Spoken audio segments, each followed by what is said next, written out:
हर हर महादेव। ओम नमः शिवाय। हर महीने में शिवरात्रि का पर्व मनाया जाता है, लेकिन फाल्गुन मास की शिवरात्रि का विशेष महत्व है।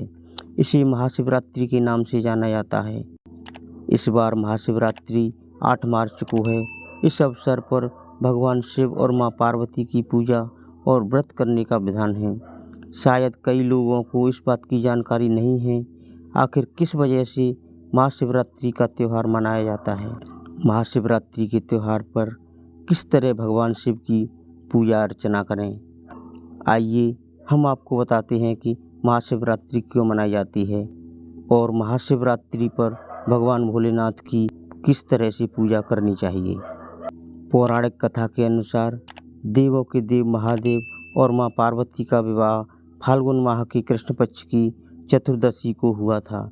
इसी वजह से हर साल फाल्गुन माह में महाशिवरात्रि के पर्व को बेहद उत्साह के साथ मनाया जाता है।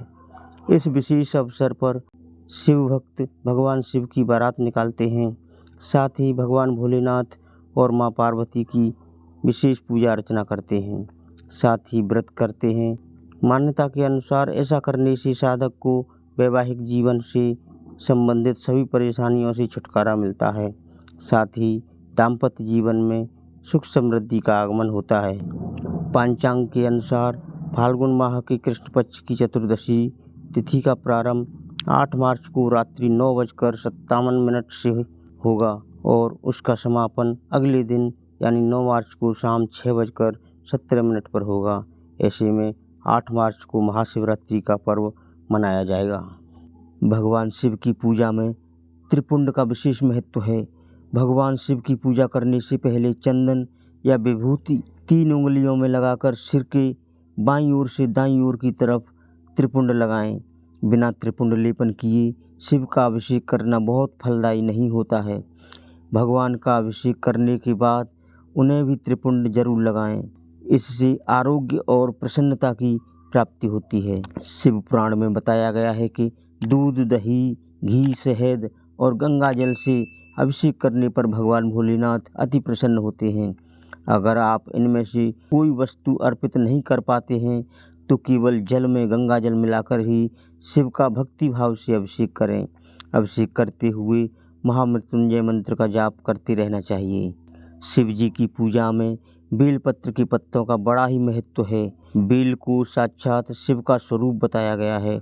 महाशिवरात्रि व्रत की कथा में बताया गया है कि एक शिकारी वन्य जीवों के डर से बेल के वृक्ष पर रात भर बैठा रहा और नींद न आए, इसलिए बेल के पत्तों को तोड़कर नीचे फेंकता रहा। संयोगवश उस स्थान पर शिवलिंग था। रात भर बेल के पत्ते उस शिवलिंग पर गिराते रहने से शिकारी के सामने भगवान शिव प्रकट हो गए और उस व्यक्ति को मोक्ष का अधिकारी बना दिया। पुराण में कहा गया है कि 3 पत्तों वाला बेलपत्र जो कटा फटा न हो, उसे शिवलिंग पर चढ़ाने से व्यक्ति पाप मुक्त हो जाता है।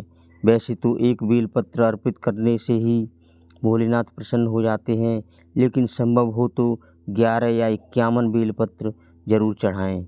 भगवान शिव ने अपनी पूजा में अक्षत के प्रयोग को महत्वपूर्ण बताया गया है। शिवलिंग के ऊपर अटूट चावल चढ़ाएं।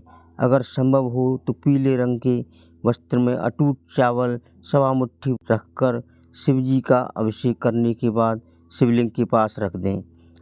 इसके बाद महामृत्युंजय मंत्र अथवा ओम नमः शिवाय मंत्र का जितना अधिक संभव हो जाप करें।